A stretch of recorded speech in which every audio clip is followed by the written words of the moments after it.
नमो अर्हन्ताणं नमो सिद्धाणं नमो आयर्याणं नमो वज्रायाणं नमो लोये सवसाहूणम् मङ्गलं भगवान् वीरो मङ्गलं गौतमो गणी मङ्गलं कुन्दकुन्दार्यो जैनधर्मोऽस्तु मङ्गलं सर्वमङ्गलमाङ्गल्यं सर्वकल्याणकारिकं प्रधानां सर्वधर्माणां जैनं जयतु शासनम्।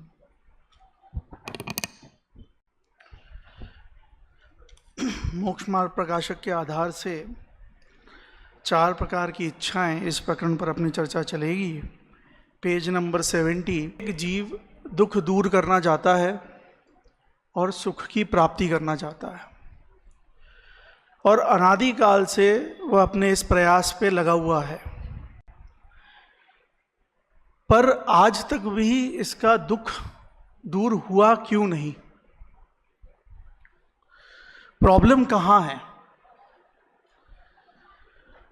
प्रॉब्लम यहां है कि यह जीव अपने दुख को दूर करना साधनों के माध्यम से चाहता है। गर्मी लग रही है, पंखा ले आओ, एसी ले आओ। ठंड लग रही है, हीटर ले आओ। घूमने जाना है तो गाड़ी ले आओ। यानी अपनी अंतरंग में जो दुख उत्पन्न हो रहा है उसको दूर करने के लिए वह साधनों को इकट्ठा करता है। वह यह नहीं समझता कि यह साधन आकुलता के जनक हैं और इन साधनों के माध्यम से जो इच्छाएं पैदा होंगी, साधनों के माध्यम से इच्छाएं पैदा होंगी, इच्छाओं के माध्यम से और ज़्यादा साधन जुटाने में ये लग जाएगा तो और ज़्यादा आकुलता पैदा होगी। इस चक्र में ये फंसता जाता है। इच्छा पैदा हुई, उस इच्छा को पूर्ण करने के लिए साधन जुटाया, फिर साधन जुटाया, अब उस साधन को मेंटेन करने के लिए दूसरा साधन जुटाया, उसकी आकुलता पैदा हुई। अर्थात वह आकुलता जो दुख रूप है वह इच्छाओं के कारण से पैदा होती है। तो अगर सुखी होना है तो हमें साधनों पे काम करने के बजाय इच्छाएं पैदा न हो, इच्छा उत्पन्न ही नहीं हो, इस पर अगर काम किया जाएगा तो हमें सुख की प्राप्ति हो जाएगी। प्रोडमल जी साहब ने इसी बात को बताते हुए मुख्य रूप से इस जीव के जितनी भी इच्छाएं होती हैं, अनंत प्रकार की इच्छाएं, इच्छाओं का कोई एंड नहीं है, उनको 4 वर्गों में वर्गीकरण किया उसका कि यह जीव किस प्रकार से कैसी कैसी इच्छाएं करता है, उनका किस प्रकार से कैसा सब डिवीजन हो सकता है। तो सबसे पहले उन्होंने उस बात को कहते हुए यह बात कही कि इस जीव को विषय की इच्छा होती है। आप लोग कहेंगे कि विषय की इच्छा, जानना देखना यह भी इच्छा है, दुख का कारण है? कैसी बात कर रहे हो आप? जानना देखना तो हमारा स्वभाव है, आप इसको इच्छा का नाम दे रहे हो। अब तक तो हमने यही पढ़ा है कि जानना क्या, जीव का स्वभाव क्या है? ज्ञाता दृष्टा है। तो यहां पर विषय को जानना ये इच्छा कैसे हो गया? जानना देखना अगर सहजपने हो तो वह सुख का कारण है, ज्ञान दर्शन। परंतु अगर उसमें भी असहजपना आ जाए, अगर उसमें भी आकुलता आ जाए तो वह दुख का कारण बन जाता है। मैं आपसे पूछता हूं कि 9वां महीना चल रहा हो और हॉस्पिटलाइज हो जाए मां, तो लगातार जब वो हॉस्पिटल में ऑपरेशन थिएटर में होती है तो हमारे अंतरंग में सहजता रहती है या आकुलता रहती है? हम लगातार इंफॉर्मेशन टेक्नोलॉजी का उपयोग कर करके ये जानना चाहते हैं ना कि क्या हुआ। बार बार फोन करके रिश्तेदारों के फोन आते हैं कि पूछते हैं कि क्या हुआ, लड़का हुआ या लड़की हुई। अरे भाई बता देंगे ना, जब हो जाएगा तब सारी दुनिया में और हम इंफॉर्मेशन दे देंगे। पर नहीं, हमारे अंतरंग में वह पेशेंस नहीं है। हम तुरंत जानना चाहते हैं, तुरंत जानना चाहते हैं। हमारे अंतरंग 1 मिनट का भी धैर्य नहीं है। मैं आपसे पूछता हूं, पहले जब मैं छोटा था तो रात को आधे घंटे के लिए न्यूज आती थी। रात को 9 बजे आधे घंटे के लिए पूरे दिन भर की न्यूज आ जाती थी कि पूरे दिन भर में क्या क्या घटनाएं घटी, वो शाम को आपको 9 बजे समरी मिल जाएगी। और अब 24 घंटे के चैनल हैं। क्यों? क्या आवश्यकता है कि वो आप ही इसी कषाय को पहचान गए, इस मनुष्य को तुरंत सब कुछ जानना है, तो हम 24 घंटे भी अगर चलाएंगे चैनल तो लोग देखेंगे। और अब तो चैनल के बजाय और ज्यादा फास्ट हो गया, हमारे मोबाइल में नोटिफिकेशन आ जाता है। वहां पर दूर एक भूकंप आए, आपके पास 2 मिनट के अंदर नोटिफिकेशन आ जाएगा कि फलाना जगह इतने स्केल का भूकंप आ गया। यानी हमारे अंतरंग में जो विषय को जानने की जो लोलुपता है, जो असहजता है, हम सहज रूप से हमारे को ज्ञान में का गेय बन जाए तो वह सुख का कारण है। परंतु अगर उसके लिए भी हम असहज हो जाएं यानी असहजता यानी आकुलता। कोई भी कार्य में अगर आकुलता आपको होती है तो वह कार्य आपको दुख दे रहा है। और अगर आकुलता नहीं होती है, निराकुलता भाव से आप सहज रहते हैं, तो वो आपको अपने स्वरूप में स्थित करने के लिए प्रेरक हो सकता है। यानी अपना स्वरूप ज्ञान दर्शन भी अगर उसमें आकुलता पैदा हो रही है तो वो हमें दुख का ही कारण बन रहा है।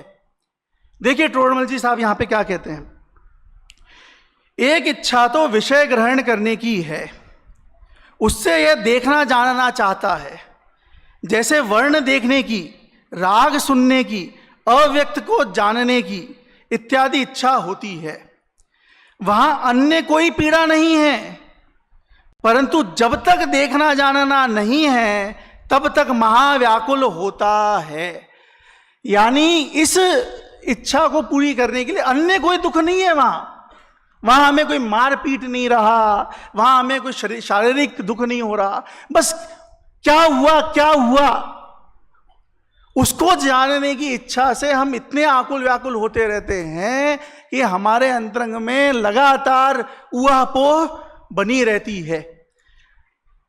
चंद्रयान लैंड हुआ, अब उस कंट्रोवर्सी में मैं नहीं पढ़ना चाहता कि वो चंद्रमा पे लैंड हुआ या कहीं और हुआ, परंतु उसका भी हमें लाइव टेलीकास्ट चाहिए। अब जाकर के लैंड हो गया और तुरंत जैसे ही लैंड हुआ उसके बाद प्रधानमंत्री का भाषण हो गया। अरे भाई आराम से लैंड कर लेते, अगले दिन बता देते, सुबह के पेपर में आ जाता। इस इच्छा को पूरी करने की, इस इच्छा का जो दुख है, उस कषाय को भली भांति साइकोलॉजिस्ट भी समझते हैं और उसको पूरी करने के लिए लगातार वो आपको विषय प्रस्तुत कर रहे हैं, 1 मिनट का भी विलंब न करते हुए। क्योंकि अगर विलंब हो गया तो इतने सारे जो लोग हैं उनको उस विलंब को लेकर के अंदर में उहापोह बनी रहेगी। दूसरी प्रकार की इच्छा किस चीज की इच्छा है? दूसरी प्रकार की इच्छा जो है वो कषाय को पूरी करने की इच्छा है, किसी का बुरा करने की, क्रोध रूप इच्छा, अपने आप को प्रतिष्ठित करने की मान रूप इच्छा, किसी का काम बिगाड़ने की, अपना काम बनाने की मायाचार रूप इच्छा। अर्थात जो भी 4 कषायें हैं, राग द्वेष है, उसे पुष्ट करने के लिए जो भी अंतरंग में हमारे विकल्प उत्पन्न होते हैं उसको उन्होंने कैटेगराइज किया कषाय के उदय में होने वाली इच्छा। एक इच्छा भावों के अनुसार कार्य करने की है, जिससे वह कार्य करना चाहता है, जैसे बुरा करने की हीन करने की इत्यादि इच्छा होती है, यहां भी अन्य कोई पीड़ा नहीं है, परंतु जब तक वह कार्य न हो तब तक वह महाव्याकुल होता है। इस इच्छा का नाम कषाय के उदय में होने वाली इच्छा है। टोडरमल जी ये कहना चाहते हैं कि हमारे अंतरंग में जो भाव उत्पन्न हुए, क्रोध रूप, मान रूप, माया रूप, लोभ रूप, वह परिणाम हमें दुखी करने के लिए हो रहे हैं। अब उस परिणाम के कारण से हम अगर उद्वेलित हो रहे हैं और किसी और का बुरा करना चाह रहे हैं, तो उसका बुरा होना तो उसकी भवितव्यता अधीन है, परंतु मेरे अंतरंग में जो कषाय उत्पन्न हो रही है उससे तो मैं पहले ही जल चुका। ये सारी चीज हमारे साथ रोज होती हैं, रोजमर्रे की बात है। अगर आप ये परिणाम नहीं करेंगे, ऐसी इच्छा नहीं करेंगे, तो आपको दुख उत्पन्न नहीं होगा, आकुलता उत्पन्न नहीं होगी। यदि आपको दुखी नहीं होना है तो टोडरमल जी एक लाइन में बहुत सिंपल आपको उपाय बताते हैं कि दुखी अगर नहीं होना है तो आकुलता न करें। और आकुलता किससे पैदा होती है? इच्छा से पैदा होती है। इसलिए इन शॉर्ट आप इच्छा न करें तो आप दुखी नहीं होंगे। अगर इच्छा अंतरंग में पैदा हो गई तो वो जिस भी प्रकार की इच्छा होगी वह बाह्य में जो भी फेरबदल करेगी तो बाद में करेगी, परंतु हमें अंतरंग में आकुलित पहले करेगी। फिर तीसरी प्रकार की इच्छा में असाता वेदनी के उदय से जो भी रोग आदि उत्पन्न होते हैं हमारे शरीर में, जो भी प्रतिकूलता उत्पन्न होती है, जो भी हमारे को अनिष्ट रूप हम जो मानते हैं ऐसी परिस्थिति उत्पन्न होती है, उस परिस्थिति को दूर करने की इच्छा हमारे अंतरंग में होती है। यानी जो भी सिर दर्द हुआ अगर, तो दवाई लेने की इच्छा हमारे अंतरंग में हुई कि हमें कोई दवाई दे दे ताकि मेरे उस सिर का दर्द ठीक हो जाए। अगर मेरा हाथ कट गया कोई चाकू से, छुरे से, तो मैं पट्टी कर लूं। अगर मेरे फ्रैक्चर हो गया तो मैं उस रूप अपना उपाय कर लूं और वो जल्द से जल्द ठीक हो जाए। अगर कोई समझो कोई साधन है उसे और फैलाते जाएं, अगर हम कि मेरा वस्त्र फट गया तो उसे मैं सिल दूं, अगर मेरी कार में कोई डेंट लग गया तो उसे मैं ठीक करा लूं। इन सब जो असाता वेदनी के उदय से जो जो चीजें हुई हैं उन चीजों का उपाय कर कर उनको मैं ठीक कर लूं, इसको इस रूप इच्छा उसके होती है। और वह जब तक उस रूप कार्य नहीं कर लेता, लगातार उसके अंतरंग में आकुलता पैदा होती ही रहती है। उसके अन्य कहीं विचार नहीं आता, संभाव नहीं आता, परंतु उसके अंतरंग में वह लगातार संक्लेश परिणाम होते रहते हैं। देखिए, कर्म का बंध लगातार हो रहा है संसार अवस्था में, कर्म का उदय लगातार हो रहा है संसार अवस्था में। पुण्य कर्म का उदय हुआ या पाप कर्म का उदय हुआ, असाता वेदनी का उदय हुआ, परिस्थिति खराब हुई, आपके परिणाम खराब हो गए।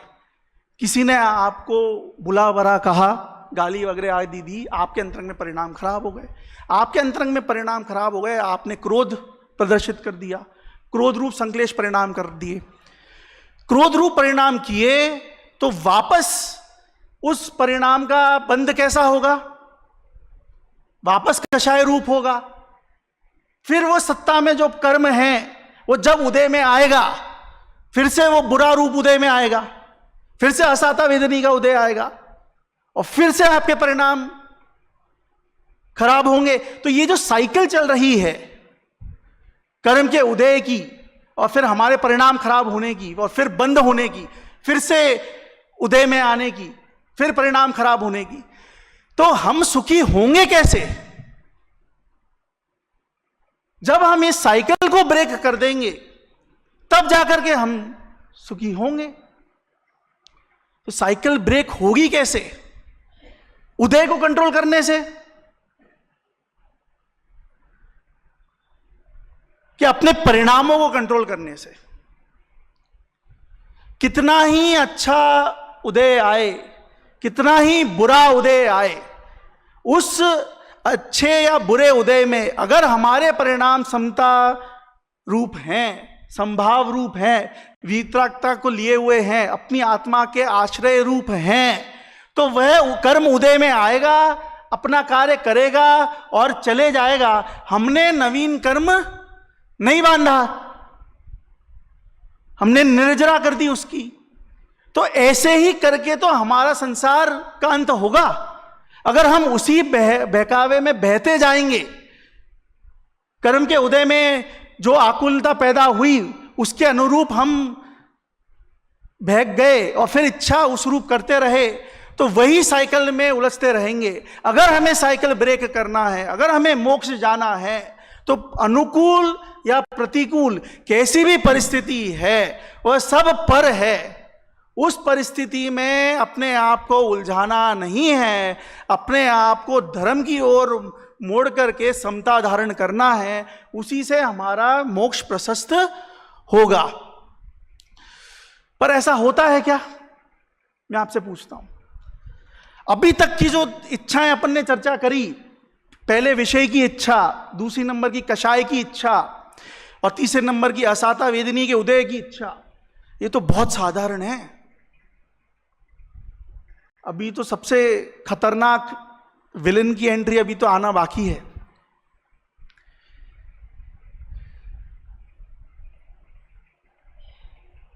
जैसा भी उदय हमारे सामने होता है, उस उदय के अनुसार हम अपनी परिस्थिति में अगर समता धारण करेंगे तो हम हमारा भविष्य सुधार सकते हैं, मोक्ष प्रशस्त कर सकते हैं। किस रूप कर सकते हैं? मैं आपसे पूछना चाहता हूं, 5 पांडवों में से कितने मोक्ष गए और बाकी 2 स्वर्ग गए? ऐसा क्यों? उदय तो 5 का एक सा था, उपसर्ग तो 5 पे हुए कि सिर्फ 2 पे हुए थे? 5 पे उपसर्ग हुए, मतलब बाह्य परिस्थिति 5 की एक सी थी। उसमें से 3 बिल्कुल अप्रभावी रहे, कर्म के उदय में बिल्कुल अप्रभावित थे। उनने ज्ञान का गेय बनाया, ऐसा नहीं है कि ज्ञान का गेय नहीं बना। वही विषय को जाना तो सही, परंतु सहज रहे, समतापूर्वक रहे। और बाकी 2 अन्य, उनके अंतरंग में यह विकल्प आ गया कि ये साधर्मी, देखो कैसे इनके ऊपर ये हो रहा है, उपसर्ग हो रहा है, कष्ट हो रहा होगा इनको। इतना सा विकल्प कि वो मोक्ष के बजाय स्वर्ग की सजा मिल गई, अनंत सुख मिलता, उसके बजाय सांसारिक सुख में रह गए, जो कि सुख है नहीं। बाह्य परिस्थिति 5 पांडवों की एक सी थी, बाह्य परिस्थिति द्विपायन मुनि की भी वही थी, बाह्य में उपसर्ग हुआ। परंतु 3 पांडवों का रिएक्शन अलग था, अन्य 2 पांडवों का रिएक्शन अलग था, द्विपायन मुनि का रिएक्शन अलग था। कुल मिलाकर बात यह है कि बाह्य कर्म का उदय जो है, वह कर्म का उदय हमारा कुछ भी बिगाड़ नहीं कर सकता। हम दिन रात कर्म के उदय को रोते रहते हैं। आप सबसे मैं पूछता हूं, आप लोग यहां पर धर्म की आराधना कर रहे हैं, कल कोई प्रतिकूल सूचना आपको मिले या अनुकूल सूचना मिले तो तुरंत सभा छोड़ करके आप जाएंगे कि नहीं जाएंगे? घर में किसी का एक्सीडेंट हो गया तो सभा छोड़ करके जाओगे कि नहीं जाओगे? कि यदि आप पिता बन गए, दादा बन गए, ये सूचना मिली तो आप छोड़ करके जाएंगे कि नहीं जाएंगे?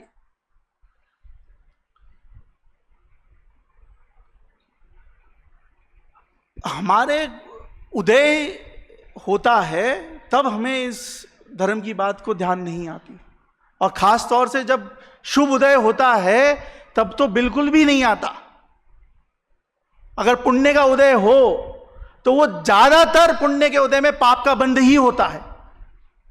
क्यों? क्योंकि पुण्य के उदय में मस्त होते हैं, सब कुछ अच्छा चल रहा है, बहुत बढ़िया चल रहा है, सुख साधन अच्छे हैं, बढ़िया है, तो वो पाप का बंध ही करता है उन्हें भोगने में।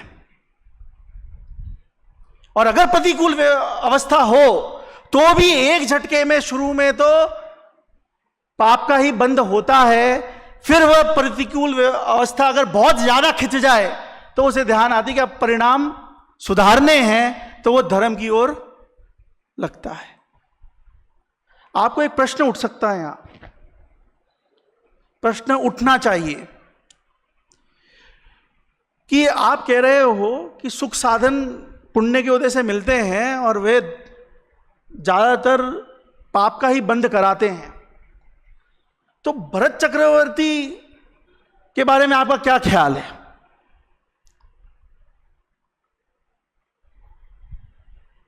सारे शास्त्रों में यह कहा है कि ज्ञानी के तो भोग भी निर्जरा के कारण है, और भरत चक्रवर्ती तो 6 खंड के अधिपति थे, दिव्य दुनी छोड़ करके 6 खंड जीतने गए,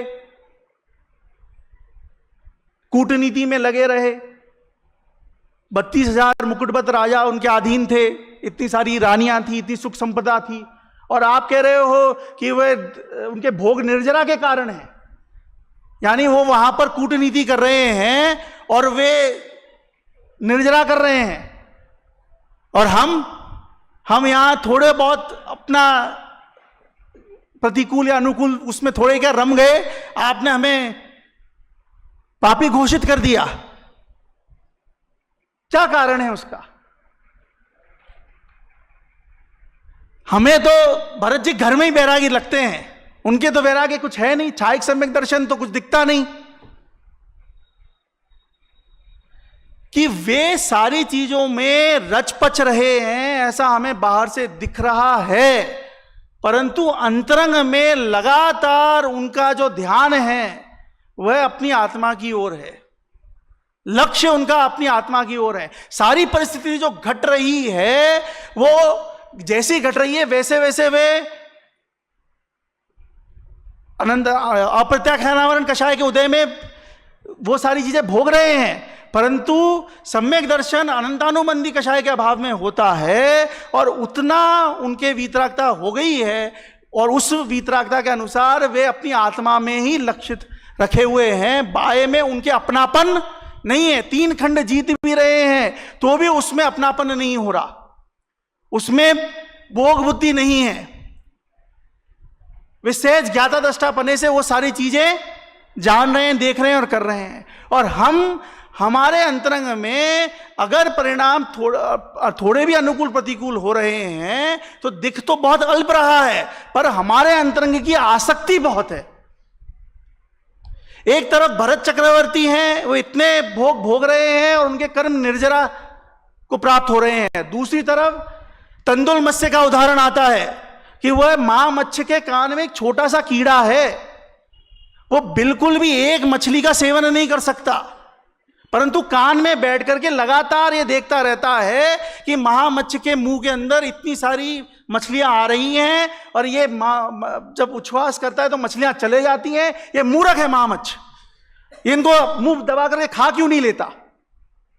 खुद एक मछली का भोग नहीं कर सकता, पर लगातार अपने परिणाम खराब कर करके नरक का बंद करता है।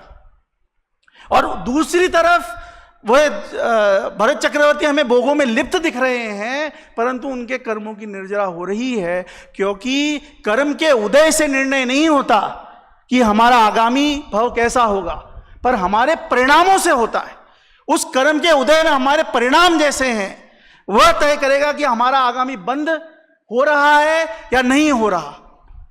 आगामी जो कर्म का उदय हो रहा है वर्तमान में उसकी निर्जरा हो रही है, वो नवीन कर्म को जन्म देके जा रहा है। इसलिए अपने परिणामों संभालने की बात कही जाती है, और टोडरमल जी वही बात कहते हैं कि यहां पर उसे जो तीसरे प्रकार की जो कषाय है उसमें असाता वेदनीय के रूप में उदय तो है, प्रतिकूलता तो है, परंतु वह यह नहीं जानता कि ये जो प्रतिकूलता है ये तेरी नहीं है, ये पड़ोसी की प्रतिकूलता है। यहां पर एकदम से आकर कोई सूचित करे कि फलाना फलाना गाड़ी को किसी ट्रक ने ठोक दिया और वो नंबर अनाउंस हुआ, तो जिसकी वो गाड़ी होगी तुरंत उठ करके बाहर भागेगा कि नहीं भागेगा? और जैसे ही बाहर पहुंचा तो पता लग रहा है वो गलती से अनाउंस कर दिया था ये नंबर नहीं है, ये तो ये नंबर है। अच्छा बगल वाली ठुक गई क्या, पड़ोसी की, चलो चलो कोई बात नहीं। जो आपके अंतरंग में इतनी एकदम से आकुलता उत्पन्न हो गई थी, संक्लेश परिणाम हो गए थे, पड़ोसी की जान करके तुरंत कूल डाउन हो गए कि नहीं हो गए? आपको सूचना मिल जाएगी आपके घर में आग लग गई, तो एकदम से सब, अरे आत्मा वात्मा सब साइड में रखो, पहले जाके बुझाऊं, मैं फायर ब्रिगेड बुलाऊं। और वहां जाकर के पता चला अरे पड़ोसी के में लगी, अपने नहीं है, अपन तो बच गए।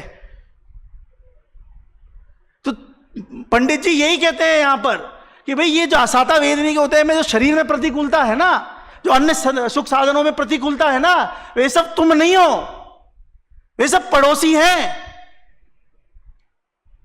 एक क्षेत्र आप गए, रूप संबंध है शरीर का, थोड़े समय के लिए, फिर बदल कर अन्य चले जाओगे, तो पड़ोसी ही तो हुआ। अगर हाथ टूट गया, कोई रोग हो गया, कोई बीमारी हो गई, कैंसर जैसी बीमारी हो गई, अरे मुझे थोड़ी ना हुई है,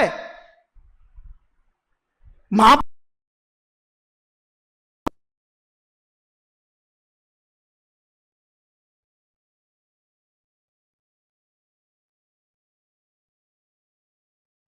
मेरे साथ ऐसा क्यों हुआ, मेरे साथ ऐसा क्यों हुआ।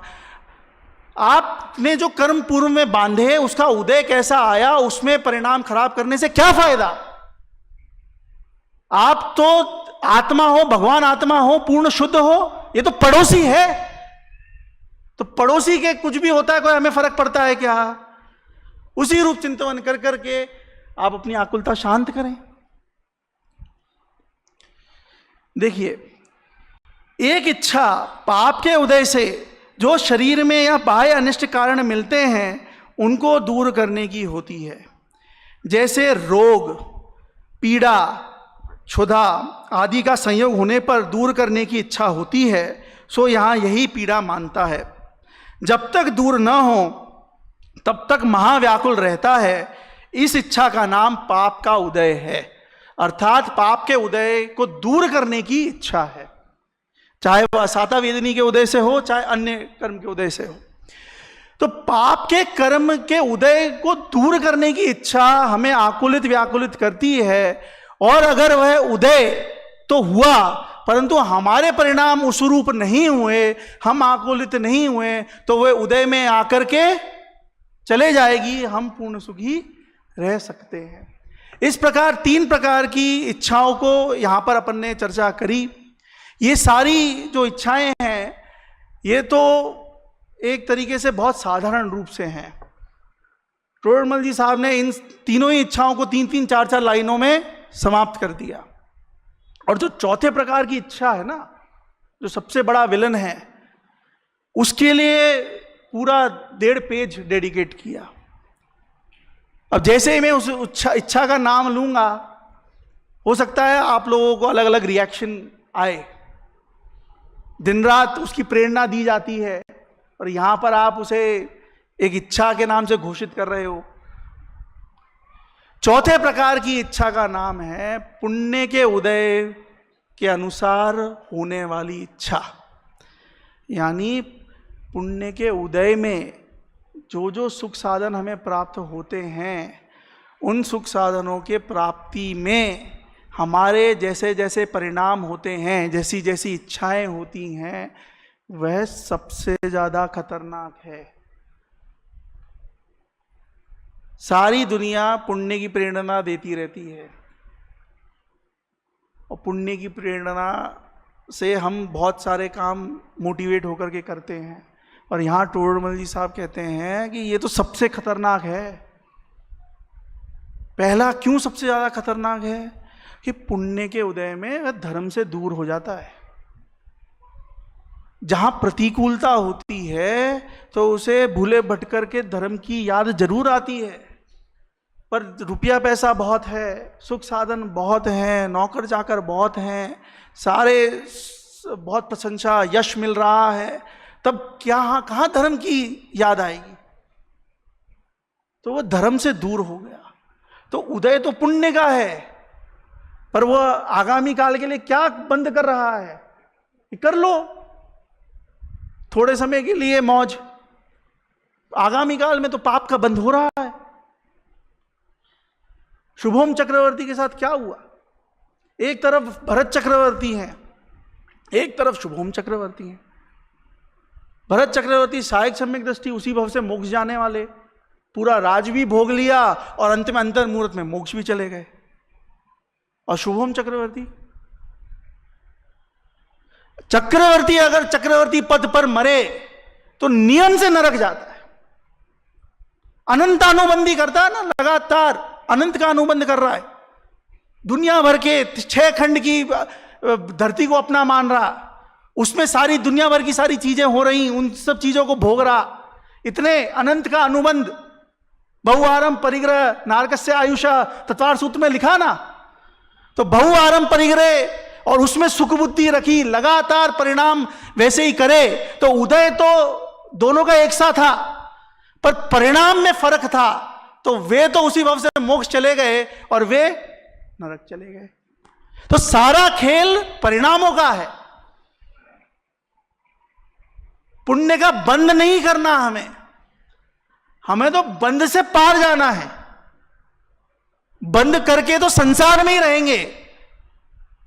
बहुत फेमस उदाहरण है बनारसी दास जी का कि लोहे की हथकड़ी मत बांधो, सोने की हथकड़ी पहना करके अगर आपको पुलिस यहां से ले जाए तो अच्छा रहेगा ना, बहुत सम्मान होगा। अरे हमें हथकड़ी पहननी ही नहीं है,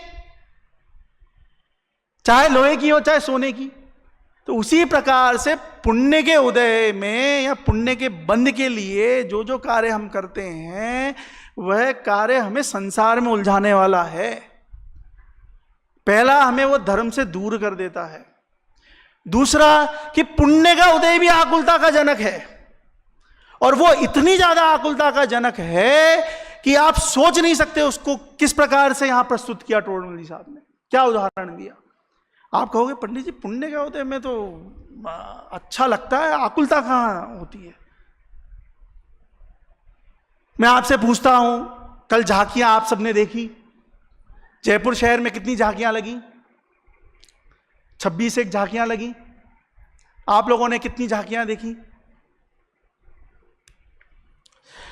मानो एक ही झांकी लगती तो हम एक ही झांकी को लक्ष्य में रखकर उसको देखते। इतनी सारी झांकियां लगी तो एक झांकी हमने देखी, लाइन में लगे, फिर विकल्प आया अरे वहां भी जाना है तो वहां के लिए भागे, फिर वहां लाइन में लगे, बारिश भी भोगी, फिर जैसे तैसे बोले आधी अधूरी देखी, अरे चलो चलो बंदी हो जाएगी, 9 बज गए, अब तो 1 घंटा ही रह गया, वहां भागो। तो वर्तमान में जो जो सामने प्रस्तुत है उसे तो ढंग से भोगा नहीं, और एक से दूसरे, दूसरे से तीसरे, तीसरे से चौथे पे झपट्टे ही मारकर रह गए।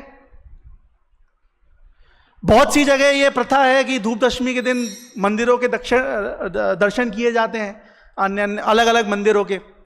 तो सुबह से प्रारंभ करते हैं और रात तक अलग अलग मंदिरों के दर्शन होते हैं। तो हम सुबह से एक मंदिर के दर्शन करते हैं, बहुत मन लगाकर नमोकार मंत्र बोलते हैं, सब सारी पूरी क्रिया करते हैं, सब चीज होते हैं, फिर दूसरे मंदिर जाते हैं, वो करते हैं। ऐसे जितने ज्यादा मंदिर कर लें वो सब भावना रहती है। तो शाम को आते आते 7-8 बजे तक कैसे परिणाम रहते हैं, मंदिर में पहुंच करके कैसा रहता है, नमोकार मंत्र बोलते हैं, आनम दानम कछुना जानम बोलने लगते हैं कि अब मत्था टेको, हो गए, चलो।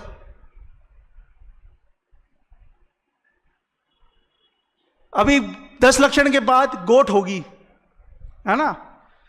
गोट का क्या मेनू बनाया जाए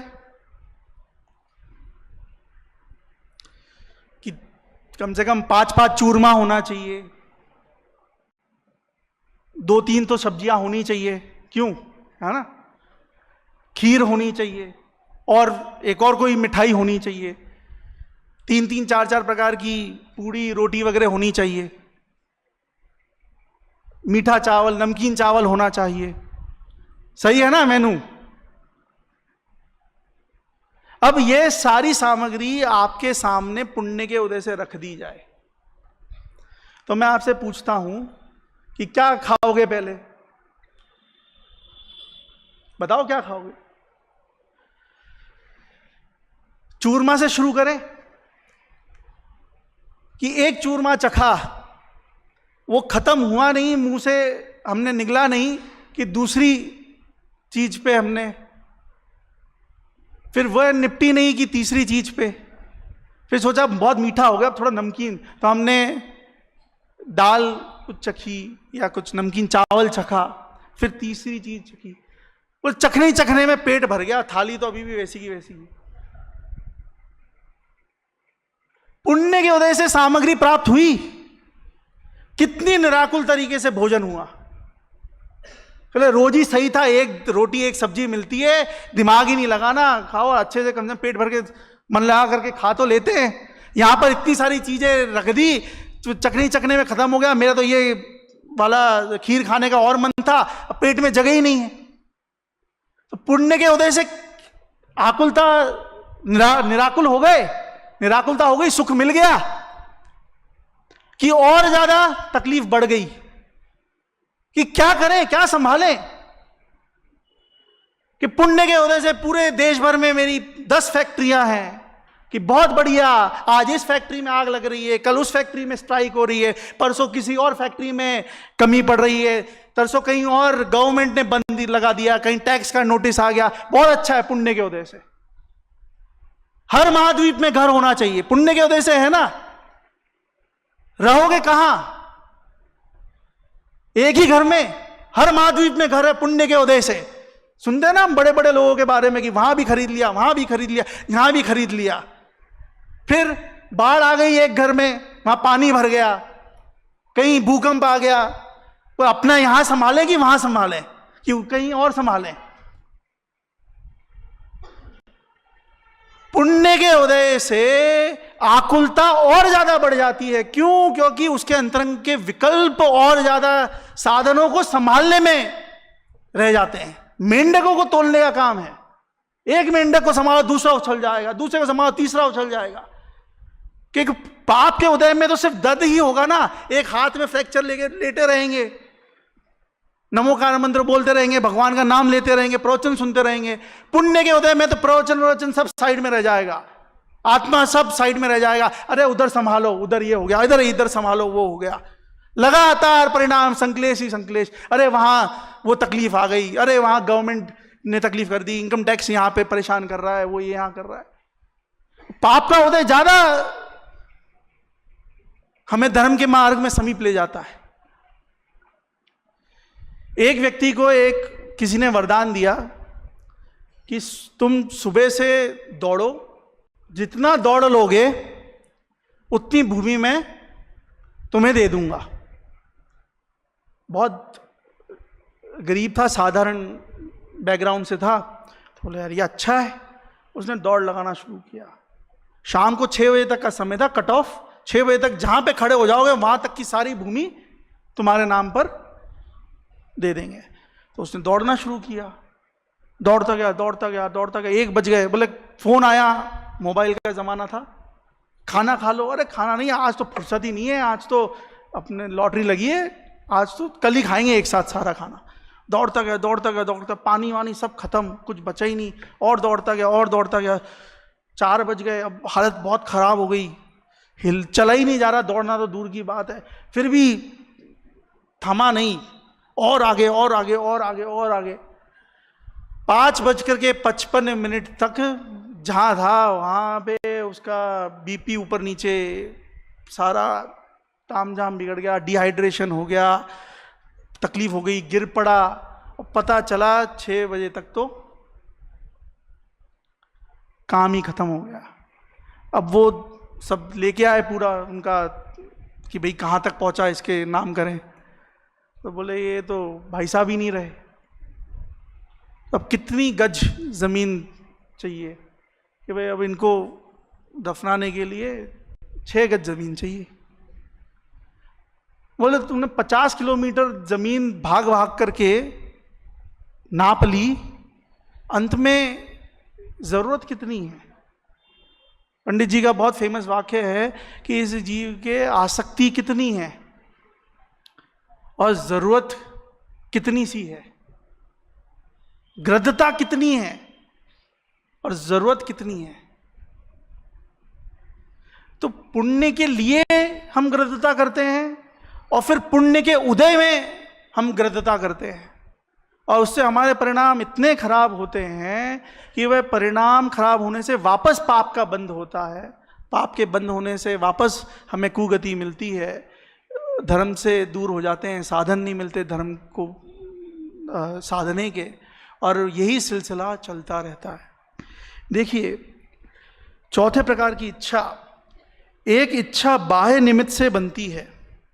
सो इन 3 प्रकार की इच्छाओं के अनुसार प्रवर्तने की इच्छा होती है। इन 3 प्रकार की इच्छाओं में एक एक प्रकार की इच्छा के अनेक प्रकार हैं। वहाँ कितने ही प्रकार की इच्छा पूर्ण होने के कारण पुण्य उदय से मिलते हैं, परंतु उनका साधन एक साथ नहीं हो सकता। तो चौथे प्रकार की इच्छा के बारे में क्या कहते हैं कि ये तीनों प्रकार की जो ऊपर की इच्छाएं हैं ना, ये भी चौथी प्रकार का इच्छा पुण्य का उदय होगा ना तो ही होंगी। विषय को कैसे जानोगे? टीवी होगा तब जानोगे। टीवी कैसे मिलेगा? पुण्य के उदय से मिलेगा। किसी का भला बुरा कैसे करोगे कि आपका पुण्य का उदय हो और सामने वाले का पाप का उदय हो तो आप कर पाओगे।